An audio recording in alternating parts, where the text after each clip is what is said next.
चलो युवा हम लोग आ चुके हैं BTES 2 की एक और ब्रांड न्यू वीडियो में। और इस वाली वीडियो में हम लोग देखने वाले हैं उस टाइम के बारे में जब यहाँ पर जो हम लोग का ज़ियाओन है वो जा रहा होता है अगेंस्ट उस ग्रे गार्जियन के, जो कि अभी है डाउडी की 3 स्टार की पीक पर। अभी असल में वो डाउडी की 3 स्टार की पीक पर नहीं है, अभी उसकी स्ट्रेंथ और ही बढ़ गई है। वो असल में पहुंच चुका है डाउडी के 4 स्टार की हाफ स्टेप पे। तुम लोग कह सकते हो, मतलब ये कह सकते हो कि हाफ 4 स्टार डाउडी वो बन चुका है। जैसे कि हाफ इधर पे डाउ जोंग होता है, हाफ इधर पे स्टेप डाउजुन होता है, उस तरीके से। और इसमें बहुत ज्यादा फर्क होता है जब कोई पीक पर होता है और जब कहीं हाफ स्टेप पर पहुंच चुका होता है, उसमें जमीन आसमान का फर्क होता है। तो यहाँ पर जो बंदा रहता है ग्रे गार्जियन, वो यहाँ पर पहुंच चुके थे हाफ स्टेप डाउडी 4 पर। और ये देखकर जो लूज इन वगैरह रहते हैं जो कि उनसे फाइट कर रहे होते हैं, यूरू इधर पे फाइट कर रही होती है, कि बहुत ज्यादा हैरान हो गए थे। और तभी ज़ियाओन का होने वाला था यहाँ पर ब्रेक थ्रू होने में होता क्या आएगा। अभी वो क्या था, डाउडी की 3 स्टार की इनिशियल पर था, अब वो पहुंच जाएगा डाउडी की 3 स्टार की मिडिल स्टेज पर, जो कि लिटरली बहुत ज्यादा टेरिफाइंग होती है हम सही बताएं तो। यहाँ पर जो ज़ियाओन आएगा उसको यहाँ पर सही में प्रैक्टिस करनी पड़ रही थी, बहुत जल्दी सब कुछ करना पड़ रहा था। अभी यहाँ पर ज़ियाओन को लग रहा था भाई मेरी किस्मत इतनी गंदी क्यों है, मतलब इस टाइम पर जब इतनी तगड़ी वाली फाइट चल रही है, 500 डाउडी है 3 स्टार और 2 स्टार वाले, और 7 डाउडी उसके सामने खड़े हैं जो कि हाफ 4 स्टार डाउडी हैंगे, और एक बंदा मिडिल में है, वो तो पता नहीं कितना पावरफुल है। और जरा देखो यार, मैं इस टाइम पर डाउडी की 3 स्टार की मिडिल स्टेज पर ब्रेक थ्रू करने वाला हूँ। मैं करूँ तो करूँ क्या। तभी यहाँ पर एक बंदा रहता है, वो कहता है ज़ियाओन तुम बैठ जाओ, तुम अपना करना शुरू करो मेडिटेशन, मैं तुम्हें प्रोटेक्ट करूंगा। तो यहाँ पर जो ज़ियाओन है वो बैठ जाता है नीचे पालती मारकर, और उस चीज को ना एब्जॉर्ब करना शुरू कर देता है जो नेचुरल एनर्जी रहती है कि आसपास की, और खुद के अंदर, ताकि वो ब्रेक थ्रू कर सके और पहुंच सके वो डाउडी की 3 स्टार की मिडिल पर। लेकिन इतना ज्यादा इजी कहाँ होने वाला था ये सब कुछ। जो यहाँ पर यूरू वगैरह होती है उसको प्रोटेक्ट करना शुरू कर देती हैं। अभी यहाँ पर एक और लड़की होती है कि जो कि सामने से लड़ रही होती है कि यहाँ पर इन लोगों को प्रोटेक्ट करने के लिए, यूरू को और ज़ियाओन वगैरह को। तभी यूरू को दिखाया जाता है वो ना क्या करती है कि उस बंदी के ऊपर हमला कर देती है। और अभी यहाँ पर जिस उस बंदी के ऊपर हमला करती है, बंदी कह लेती है कि अरे यार मैं तो इधर पे तुम लोगों को बचा रही थी और तुम लोग मेरे ऊपर ही अटैक करने लगे हो, ये कैसे ऐसा फरमोश हो तुम लोग। तभी यूरू को देखती है कि जैसे उसको हमला करती है ना, तो उसको हमला नहीं करती है, असल में उसके पीछे एक बंदा और खड़ा हुआ था जो कि उसको मारने वाला था लड़की को। तो यूरू जो रहती है कि उसके ऊपर हमला करती है। और यहाँ पर जो ग्रे गार्जियन रहता है वो ऑलरेडी यहाँ पर पहुंच चुका था हाफ स्टेप 4 स्टार डाउडी पर। और ये देखकर यहाँ पर ल्यूएन वगैरह की तो काफी ज्यादा तगड़ी वाली चीज हो गई थी। अभी यहाँ पर जो ल्यूएन है उसने थोड़ी देर के लिए तो यहाँ पर ग्रे गार्जियन को जो है थोड़ा फ्रीज कर दिया था, लेकिन फिर भी यहाँ पर जो यूरू थी ना वो कुछ ज्यादा ही वीक लग रही थी। जो यहाँ पर एक वर्ड काइंड ऑफ आ गई थी ब्लू कलर की, जो कि हम लोग आपको पिछले वाले एपिसोड में दिखाया था ल्यूजन के शोल्डर के ऊपर। वो कोई एक ऑर्डिनरी चीज तो नहीं थी, लेकिन यूरू को ना मतलब देखते हुए कि वो मास्टर के ऊपर अटैक कर रही है, कि उसके जो जेस्चर था ना ल्यूयन के आसपास वो बदल जाता है, वो एनिमल लैंग्वेज में जो है ल्यूयन से बात करने लगती है। तो यहाँ पर बहुत तगड़ी फाइटें हो रही होती है, बूम बम बम हो रहा होता है। और जो ज़ियाओन है वो यहाँ पर जा चुका था मेडिटेशन की स्टेज में। और यहाँ पर जो ग्रीन हेयर कलर की लड़की होती है ल्यूएन, वो बहुत ज्यादा क्यूरियस हो गई इस मूवमेंट पर। वो सोच रही थी कि अब देखो मैं अकेली नहीं हूँ। उसने अपने आप को बैटल में फेंक दिया था ज़ियाओन के साथ में। अभी ज़ियाओन भी एक और बंदा था जो कि ज़ियाओन के साथ में मिलकर इधर पे फाइट कर रहा था उन सबसे, जो ग्रे गार्जियंस वगैरह रहते हैं। तो और अभी यहाँ पर जो ग्रीन हेयर कलर की जो लड़की रहती है ल्यूएन, वो यहाँ पर पूरी तरीके से उसको लगने लगा था कि वो इस जंग में अकेली नहीं है, तो जंग में कूद जाती है और सबको मारना शुरू कर देती है। लेकिन क्या ज़ियाओन यहाँ पर कर पाया कि नहीं कर पाएगा वो हम लोग देखते हैं। तो यहाँ पर जो यूरू की रहती है कि ब्लैक, तो यहाँ पर ये जो रहती है कि यूरू की ब्लू कलर की डॉक्यू, वो ग्रे गार्जियन की सिल्वर थंडर टाइप की जो डॉक्यू रहती है ना, उसके ऊपर कर देती है कि बहुत ज्यादा कस के हमला। लेकिन वो दोनों के दोनों जब भी फाइट करते हैं उन दोनों की पावर लगभग एक जैसी ही होती है। तो तुम समझ सकते हो कि यूरू का बैकग्राउंड पता नहीं किसी लेवल का है यार। यहाँ पर वो हाफ स्टेप जो 4 स्टार डाउडी लेवल का बंदा है उससे फाइट कर रही है कि इवनली मैच्ड होके। यहाँ पर जो यूरो जो ल्यूएन रहते हैं वो बिल्कुल उसके सर्किल में एकदम खड़े हुए थे ग्रे गार्जियन के, और लगातार पेल उसके ऊपर हमला करे जा रहे थे। अब यहाँ पर जो ज़ियाओन है वो भी अपने पूरे के पूरे पैरों को क्रॉस करके बैठा हुआ था। उसकी जो बॉडी थी ना वो काफी ज्यादा क्रेजी हो गई थी इस टाइम पर, यहाँ तक कि जो आसपास का जो इधर पे स्पेस होता है वो भी शैटर होने लगा था। ज़ियाओन को पता था कि वो पीक पर रहेगा अर्ली स्टेज पे 3 स्टार फाइटिंग एम्परर के, यानी कि डाउडी के, लेकिन वो सिर्फ और सिर्फ एक स्टेप दूर है मिडिल स्टेज से 3 स्टार फाइटिंग एम्परर के। जो विंडिक्टिव एनर्जी होती है कि बॉडी के अंदर, वो ऑलरेडी फुल थी। अब नेक्स्ट स्टेप जो था वो था ब्रेक थ्रू करके 3 स्टार के डाउडी के मिडिल स्टेज पे पहुंचने का। अभी दूसरी तरफ देखा जाए तो 5 यहाँ पर जंगें और हो रही थी। पहली प्लेस पर थे वांग जोंग, जो कि पहली प्लेस पर था वैंग जोंग, जो कि यहाँ पर फाइट कर रहा था गार्जियन के अगेंस्ट में। वो एकदम से ब्लैक क्लॉथ उसकी आंखों में के अंदर से निकलता है वैंग जोंग के, और पता नहीं उसमें क्या होता है कि वो ट्रेस वगैरह छोड़ने लगता है पीछे की तरफ। और गाइस प्लीज वीडियो को स्किप मत करना, क्योंकि यहाँ आप सभी को बताना चाहते हैं कि ऐसे ऐप के बारे में जो कि आपको सोते सोते पैसे कमा कर देता है। उस ऐप का नाम है हनीगेन। हनीगेन के तीन फायदे हैं। पहला फायदा तो ये है कि आप लोगों को इसको इंस्टॉल करना है अपने पीसी या लैपटॉप या टैबलेट या मोबाइल के ऊपर, और ये आपको फ्री में पैसे कमा कर देता रहेगा। जब आप सो रहे होंगे, जग रहे होंगे, कुछ भी कर रहे हो, आपको कुछ करना ही नहीं है, बस ये बैकग्राउंड में चलता रहेगा और पैसे कमा कर देता रहेगा। दूसरी चीज ये है कि अगर आप अपने इसको किसी फ्रेंड को रिफर करते हैं तो उसकी जो भी अर्निंग होगी ना, उसका 10% आप लोगों को मिलेगा। अगर आप 10 फ्रेंड को रिफर कर देते हैं तो आपकी इनकम एक तरीके से डबल हो जाएगी। तीसरा फायदा ये है कि अगर आप अभी के अभी जाकर इसको इंस्टॉल करते हो और हमारे प्रोमो कोड को इस्तेमाल करते हैं जो कि है वर्ल्ड WORLD, तो अभी के अभी आप लोगों को मिल जाएंगे 250 रुपए अपने अकाउंट में। बिल्कुल हाल के हाल जो है हनीगेन के अकाउंट में आपको 250 रुपए आ जाएंगे अगर आप लोग अभी जाकर हमारा प्रोमो कोड को इस्तेमाल करते हैं। ये जो ऐप है वो बिल्कुल सेफ हैगा, कोई भी दिक्कत वाली बात नहीं है। ये बस आपके थोड़े से डेटा को यूज करता है, उसके बदले में आपको पैसे कमा कर देता है। हम इसका डिस्क्रिप्शन में दे देंगे, तो बिल्कुल रुकिए मत, जल्दी से जाइए, इसको इंस्टॉल करिए, कोड डालिए, पैसे कमाइए भयंकर। तो चलिए वीडियो में आगे बढ़ते हैं।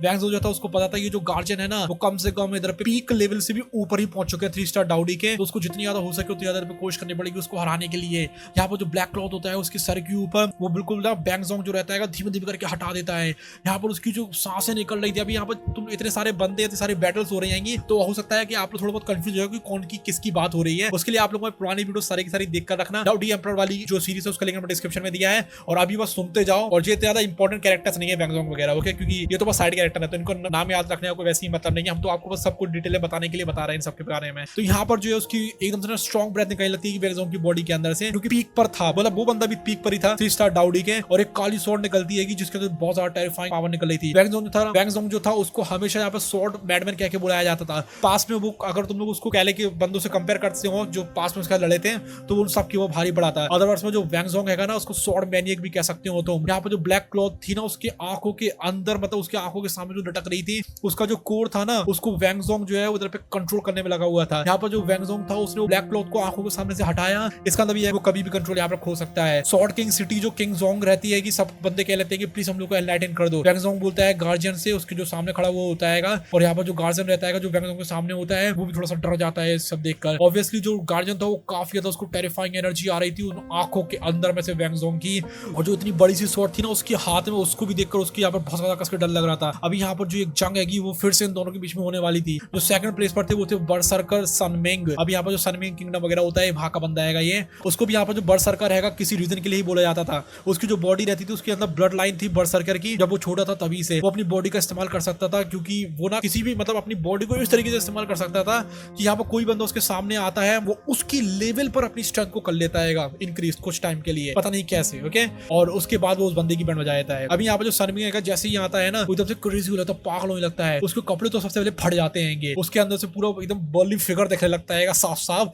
और जो कुछ ना उसकी और कुछ जो उसके हाथ में और जो गले में जो नीली कलर की जो नसें रहती है ना वो भी फट जाती है उसकी, मतलब इस डिग्री तक फट गई थी, उसके चित्रे जैसे दिखने लगे थे। और उसकी जो यहाँ पे मांसपेशी रहती है वो दिखने लगी थी। उसकी जो स्ट्रेंथ है ना वो भी एकदम से बर्स्ट होकर बाहर की तरफ आती है, और वो कहता है देखो मैं भी पहुंच चुका हूँ पिनैकल पर 3 स्टार डाउडी के। सनमिंग जो है वो भी यहाँ पे वेट नहीं करता है गार्जियन के कुछ भी करने के लिए, वो डायरेक्टली अपनी बॉडी का इस्तेमाल करता है सबसे ज्यादा अच्छे तरीके से अटैक करने के लिए, और गार्जियन के ऊपर वो हमला कर देता है। सबसे ज्यादा पावरफुल चीज ये थी बरसरकर की, उसकी फिजिकल स्ट्रेंथ बहुत ज्यादा पावरफुल थी। मतलब सिंपली ये समझ लो कोई बंदा बहुत ज्यादा हल्क जैसा दिखने वाला और वो पागल हो गया है, अब वो क्या करेगा, वो अच्छा देगा तबाही। यहाँ पर थर्ड प्लेस पे थे सैंगशू और वुहान। अभी वुहान वही बंदा है जो कि लेटेस्ट स्टेज पर रहेगा 3 स्टार डाउडी के, और वो जान को चैलेंज करना चाहता था। आप यहाँ पर जो लिविंग डेड होते हैं वो भी इधर पे काफी ज्यादा ग्लूमी से लग रहे थे जब वो उस गार्जियन की तरफ देखते हैं। वुहान जो है यहाँ पे मेन अटैकर था, और यहाँ पर तुम लोग कह सकते हो कि वो एक असिस्टेंट की तरह भी यहाँ पर काम कर रहा था। लेकिन कुछ भी कहो यहाँ पर जो फ्रीएस बैटल थी ना वुहान के बीच में और जो गार्जियन के बीच में, वो फाइट काफी ज्यादा तगड़ी वाली थी। लेकिन कुछ भी कहो यहाँ पर जो लिविंग डेड थे वो उसको ज्यादा इन्फ्लेट नहीं कर पा रहे थे, जो वुहान है उसको ज्यादा कड़ी टक्कर नहीं दे पा रहे थे, क्योंकि जो गार्जियन थे ना वो उधर पे काफी ज्यादा फायर एट्रीब्यूट्स ऑरा से भरे हुए थे, और यहाँ पर जो है कुछ उनकी जो फायर एनर्जी होती है वो सप्रेस हो रही थी वुहान की वजह से।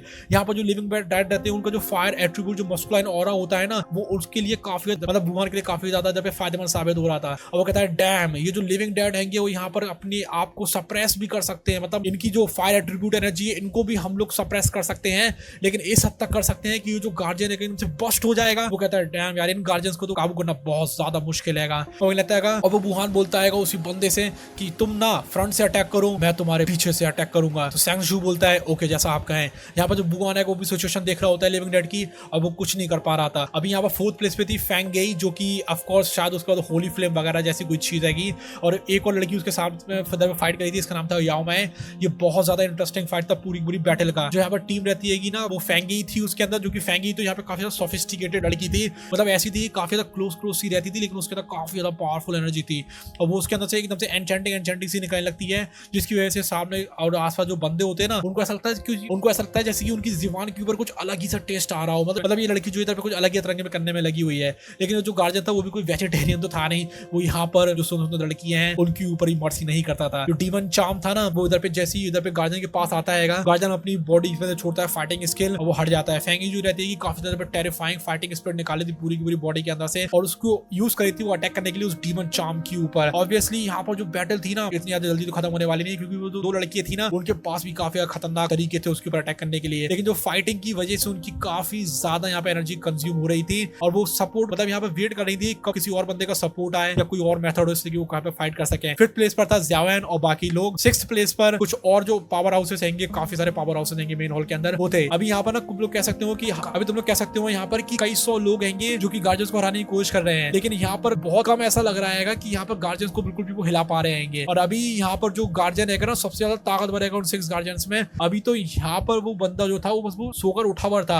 उसकी स्ट्रेंथ अभी रिकवरी नहीं हुई थी। उसके सामने वाला गार्जियन था वो सबसे ज्यादा तगड़ा वाला था और जो स्ट्रेंथ थी वो हाफ स्टेप 4 स्टार डाउडी पर पहुंच चुकी थी। हम लोग को ये जानना चाहिए कि जो पीक होती है कि 3 स्टार डाउडी की और 4 स्टार डाउडी की जो हाफ स्टेप होता है उसकी बहुत ज्यादा टेरिफाइंगली डिफरेंस होता है। ये समझ लो कि डाओ होंग का 1 स्टार का बंदा और डाओ जोंग का 1 स्टार का बंदा, तो सोचो कितनी ज्यादा फर्क होता है। और यहाँ पर कई 100 लोग थे जो कि यहाँ पर फाइट कर रहे थे, लेकिन फिर भी यहाँ पर कुछ काफी टैलेंटेड बंदे भी थे जो कि यहाँ पर जिनसे कोई जाके उधर पे सामना कर नहीं पा रहा था और वही बंदे जो थे वो डील कर रहे थे उन गार्जियंस के साथ में। और यहाँ पर बूम बूम बूम आवाज आई जा रही थी। यूरो होता है उसकी पूरी पूरी बॉडी जो रहती है कि सियान जो कलर का ऑरा रहता है उसमें पूरी पूरी कवर्ड हो जाती है और वो कॉन्स्टेंटली ग्रे गार्जियन के साथ डील करने में लगी हुई थी। जो स्ट्रेंथ थिंग ये थी कि उसका जो इधर पे अपीयरेंस होता है ना यूरो की जो सन विंडिक्टिव ऑरा का और जो सिल्वर स्पीयर रहता है उस ग्रे गार्जियन का वो जब से गायब हो जाते हैं। मतलब यहाँ पर यूरो का ऑरा गायब होता है एक तरफ लेफ्ट की तरफ और राइट की तरफ जो यहाँ पर गार्जियन रहता है उसका ऑरा इधर पे जो स्पीयर का ऑरा रहता है वो खत्म हो जाता है। लेकिन जो यूरो रहती है वो भी यहाँ पर ग्रे गार्जियन के अटैक से ज्यादा जल्दी डिफीट नहीं होने वाली थी। ऑब्वियसली यहाँ पर जो यूरो है मिडिल स्टेज पर है 3 स्टार डाओ एम्पायर के, उसके लिए इस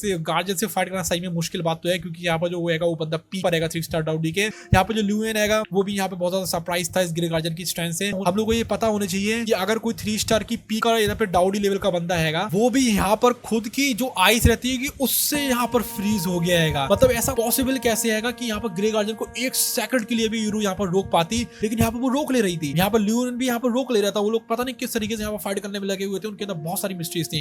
इनफैक्ट जो ल्यूएन की जो स्ट्रेंथ रहती है ना काफी इधर पे टेरिफाइंग थी। जब ज़ियाओन और जो ग्रे गार्जियन अटैक कर रहे थे जो आइस कोल्ड जो फाइटिंग क्यों रहती है ना उसके अंदर से निकल रही होती है और जो गार्जियन है उसके पैरों के नीचे जा रही होती है, फिर वो गार्जियन के आसपास फैल जाती है और इसके बाद उसको पूरा पूरा कवर कर लेती है। जब उसको ये बात पता चलती है कि यहाँ पर जो आइस कोल्ड जो फाइटिंग क्यों है उसको फ्रीज करने वाली है, तो जो थंडर जो टायर्ड फाइटिंग की होती है उसकी पूरी की पूरी बॉडी के अंदर गार्जियन के एकदम से ना एकदम एक्सप्लोड हो जाती है और वो इस पावर का हमला करता है थंडर के साथ यहाँ पर, जिससे कि यहाँ पर जो गार्जियन है वो आजाद हो सके। और तब यहाँ पर पफ की आवाज आती है। यहाँ पर ल्यूएन होता है वो भी यहाँ पर जो आईसी ब्लू बर्ड रहती है ना यूरो के ऊपर उसकी बॉडी को टच करता है दोनों हाथों से, और फिर जो आईसी ब्लू बर्ड रहती है वो भी एकदम से फूलना शुरू हो जाती है। उसकी बॉडी जो रहती है काफी ज्यादा बड़ी हो जाती है, उसकी जो सांसें रहती है वो भी इधर पे काफी ज्यादा तेज सी हो जाती है और वो एकदम से ना 3 स्टार डाउडी के लेवल के बंदे की पीक वाले बंदे के लेवल पे पहुंच जाती है। वो जो ल्यूएन रहता है वो भी यहाँ पे काफी ज्यादा कमजोर पड़ता जा रहा था। जो आइस जो ब्लू बर्ड होती है उसके अंदर से भी एक कोल्ड एयर निकल रही थी पूरे के पूरे में से, और जो स्पेस रहता है ना वो भी फ्रीज होता जा रहा था। अभी वो कहते हैं कि ज़ियाओन कम ऑन आ जाओ, तो यहाँ पर ना ये जो बिग सिस्टर है इसके साथ हम लोग मिलकर यहाँ पर हमला करते हैं। यहाँ पर जो ल्यूएन रहती है जिसकी बॉडी काफी ज्यादा वीक हो गई थी उसको ट्रैक कर लेती है जैसे तैसे करके। जो ल्यूएन रहता है वो प्राउड सन है, मतलब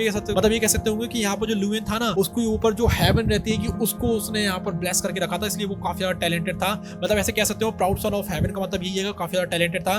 मतलब यहाँ पर जो 10,000 बीस्ट है वहां पर वो रहने वाला था, उसमें काफी ज्यादा टैलेंटेड माना जाता था। वो प्रैक्टिस करता था उस सिटी में जो 10,000 बीस्ट नाम की जो सिटी थी उसमें वो करता क्या था, जो बाकी के जो मॉन्स्टर्स होते हैं ना उनकी एनर्जी को लेता था अपने अंदर और उनकी जो पावर रहती है कि वो मॉन्स्टर्स के अंदर डाल देता था। और जो सिटी रहती है कि 10,000 बीस्ट की उसमें खास बात ये होती है कि उसमें जो बंदे रहते हैं वो मॉन्स्टर्स की पावर को अपने अंदर एक्यूमुलेट कर लेते हैं, ले लेते हैं, जैसे कि उनकी फाइटिंग स्ट्रेंथ बढ़ सके, और तो वो अपनी स्ट्रेंथ को भी डाल देते हैं मॉन्स्टर के अंदर जैसे कि उनकी पावर बढ़ सके। तो इन लोगों के बीच में एक्शन होता रहता है पावर में। तो यहाँ पर ल्यूएन कुछ ऐसे ही करने वाला था। यहाँ पर उसके सामने जो ज़ियाओन खड़ा हुआ था उसकी पूरी की पूरी वो पावर को लेने वाला था और इतनी ज्यादा पावर को लेने वाला था इससे कि वो गार्जियन है ना सामने उसकी पावर को मैच कर सके, क्योंकि उसको पता था कि अगर जो उसकी स्ट्रेंथ है यहाँ पर कितनी भी स्पीड में वो राइज कर ले लेकिन फिर भी वो इधर पे गार्जियन को नहीं हरा सकता है। इसलिए वो यहाँ पर ज़ियाओन की पावर को ले लेता है और सोचता है कम से कम इसकी वजह से मैं जो बंदा बंदा है सामने गार्जियन खड़ा हुआ है उसको मैं थोड़े टाइम के लिए डिले कर सकूं। और यहाँ पर जो ल्यून रहती है कि वो बिल्कुल भी डरी हुई नहीं थी यहाँ पर जॉन के लिए। और यहाँ पर जो जॉन है वो बिल्कुल फाइट बैक नहीं करता है उसकी पावर को लेने के बाद। और यहाँ पर जो ल्यून थी बिल्कुल भी डरी हुई नहीं थी कि वो जॉन की पावर लेने में लगी हुई थी, क्योंकि उसको पता था कि वो जॉन जो है उसके साथ वो बचपन से पली बड़ी है, तो उसको विश्वास था कि जॉन के साथ कुछ भी ऐसा नहीं करने वाला है। ठीक है, कि कुछ भी ऐसा नहीं होगा कि बैक फायर वगैरह कर दे। तो ये वाले एपिसोड को हम लोग यहीं पर खत्म करते हैं। अब आप लोगों से मिलते हैं अगली वाली वीडियो में BTH की। और हम इसके ऊपर एक लाइक टारगेट रखते हैं कि अगर इस वीडियो के ऊपर आते हैं 500 लाइक्स तो जो BTH है ना उसका आप लोगों को वीडियो कल ही देखने के लिए मिल जाएगी। ओके, अगर आते हैं 500 लाइक्स तो। Okay, thank you so much for watching this video. Bye bye, love you, take care.